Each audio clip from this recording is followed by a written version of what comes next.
family, Black Phoenix checking in. I just finished this door opening. It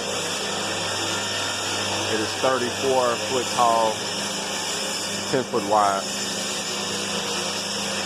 Then we had to run the angles at the top, brace them on the bar joists and paste around the tube. So that tube is actually floating up there, so that way it can go up and down if need be from the building shifting.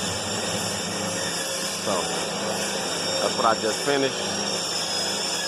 Now I'm over here about to start this one. A lot of work going on in here today. We probably got about, I see about at least 4 companies in here. So now we're working on this one. We got to run the tube up there, but we got just one done here. So we got one done and cased out. Got it anchored in. So that's what we're doing, man. Getting the hog on. Black Phoenix.